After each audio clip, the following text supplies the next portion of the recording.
సన్న బియ్యం ఇచ్చుకుంటా రాష్ట్రం అంతా తిరుక్కుంటా నాయకులంతా కూడా మరి వీళ్ళ ఇండ్లల్లో తిన్నాము వాళ్ళ ఇళ్ళల్లో తిన్నాము అని అంటారు. కొంతమంది అయితే డైరెక్ట్గా దళితుల ఇళ్ళల్లోకి పోయి సన్న బియ్యం తిన్నటువంటి ఫలానా నాయకుడు, ఈ ఫలానా నాయకుడు అని బోర్లు పెడుతురు ఫలానా ఇళ్ళల్లోకి పోయి దళితుల ఇళ్ళల్లో తిన్నాము అని చెప్పేసి.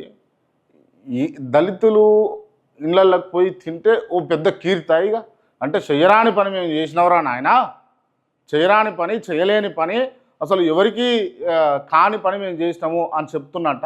ఆ బోర్డు వేస్తే దళితులు అని పెద్ద పెద్ద అక్షరాలతో రాస్తే దయచేసి ఇటువంటి వైఖరి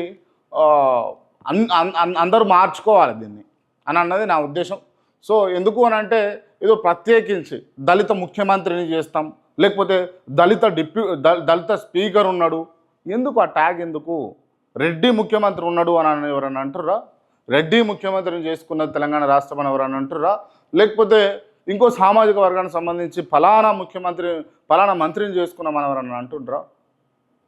ఈ వేరియేషన్ అనేది తీసుకొచ్చి అంటే రానున్న తరాలను కూడా పాడు చేయకండి. ఆల్రెడీ అంటే ఈ కాస్టిజం తోటి దేశం మొత్తం కూడా భ్రష్టు పట్టిపోయింది. దీంట్లో ఎవరు కాదనని కూడా లేదు. ఎందుకు అని అంటే నువ్వు ఏడికన్నా పో, ఏ అవసరాని కోసం ఏడికన్నా పో, హాస్పిటల్ పోతావా, పోలీస్ స్టేషన్ పోతావా, కోర్టుకు పోతావా, లేకపోతే ఏదన్నా జాబు చేయడానికి పోతావా, పని చేయడానికి పోతావా, ఏడికి పో, మీరేంటిది అని అనంది ఇక చాలు కాదు కాడ ముచ్చట. సో అట్లా ఇంజెక్ట్ చేసేసారు. అట్లా ఈ అంత సమాజంలో అన్ని వర్గాల వారికి ఇంజెక్ట్ చేసి విభజించు పాలించు కింద ఇక్కడ దళితులు ఎస్సీలు ఎస్టీలు మైనారిటీలు బీసీలు అందరూ ఏకమైతే ఖచ్చితంగా అగ్రవర్ణాలకు కొంచెం అంటే చెంపపెట్టు జరిగే అవకాశం ఉంటుంది. కాబట్టికే ఇప్పుడు ఇక్కడ ఉన్నటువంటి ఈ నిమ్న స్థాయి వర్గాలను అంటే బ్యాక్వర్డ్ క్లాసెస్ను కావచ్చు, షెడ్యూల్ క్యాస్ట్లను కావచ్చు, లేకపోతే ట్రైబ్స్ను కావచ్చు, అందరినీ కూడా విభజించేసారు. సో ఫస్ట్ వీళ్ళంతా ఐక్యం కావాలి, బడుగులు బలహీనులు వీళ్ళంతా ఐక్యమైన తర్వాత ఈ ఏం కావాలన్నది అప్పుడు పోరాటం చేయడానికి అవకాశం ఉంటుంది. సో ఇది నాకైతే అనిపించినటువంటి అంశం. అండ్ ఇంకోటి ఏంటంటే ఈ బియ్యం విషయంలో, సన్న బియ్యం విషయంలో బీజేపీ వర్సెస్ కాంగ్రెస్గా కొంచెం కనిపిస్తూ ఉన్నది తెరపైన. ఎందుకు బీజేపీ వర్సెస్ కాంగ్రెస్ అని అంటే కేంద్ర ప్రభుత్వం ఇచ్చే బియ్యాన్ని అంటే మాకు పుట్టిన పిల్లగాన్ని మా పిల్లగాడు అని అంటారు అని చెప్పేసి బీజేపీ వాళ్ళు అంటున్నారు. సో దీనికి ఇప్పటిదాకా కూడా మరి రాష్ట్ర ప్రభుత్వం సమాధానం చెప్పలేదు. ఎందుకు సమాధానం చెప్పలేదు అని ఎక్స్పెక్ట్ చేస్తున్నాము అని అంటే రాష్ట్ర ప్రభుత్వం గతంలో కూడా కేసీఆర్ ఇస్తుండు అంటే 2 కిలోల బియ్యాన్ని 5 కిలోలు చేసిండు, 5 కిలోల బియ్యాన్ని 6 కిలోలు, ఇట్లా ఈ ప్రస్తావన వచ్చినప్పుడు నువ్వేమన్నా ఇంట్లోకి ఇస్తున్నావా, కేంద్రం ఇస్తుంది, కేంద్రం నుంచి నువ్వు ఇస్తున్నావు, ఇక్కడ నువ్వు చెప్పుకుంటున్నావు అని చెప్పేసి మాట్లాడినటువంటి కాంగ్రెస్ పార్టీ నాయకులే ఇవాళ మళ్ళీ ఇదే వైఖరి మొదలుపెట్టారు. సో దీన్ని ఎట్లా కంపేర్ చేయాలని అన్నది కొంచెం ఆశ్చర్యంగా, లేకపోతే కొంచెం ఏదో కొత్తగా కనిపిస్తూ ఉంది ఈ అంశాలన్నీ కూడా. సో వీటన్నిటిని కూడా కాంగ్రెస్ పార్టీ నాయకులు కవరప్ చేసుకోవాల్సినటువంటి అవసరం అయితే ఉంటుంది.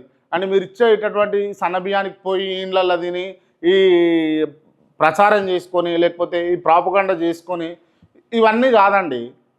మీరు సన్న బియ్యం ఇవ్వండి, మేము కాదంటలే, మంచి పథకమే, అది మంచిగానే తీసుకొచ్చారు. దాన్ని గొప్పగా really hats off to Revanth Reddy. గొప్ప విషయం, అది గొప్పదే. కానీ అదే సన్న బియ్యం కొనుక్కునే శక్తిని వానికి ఇస్తే, ఆ పేదోడికి ఇస్తే వాడే కొనుక్కుంటాడు కదా. ఆ శక్తి ఎందుకు ఇస్తలేరు? రేవంత్ రెడ్డి రేషన్ బియ్యంలో వచ్చేటటువంటి సన్న బియ్యమే తింటాడా?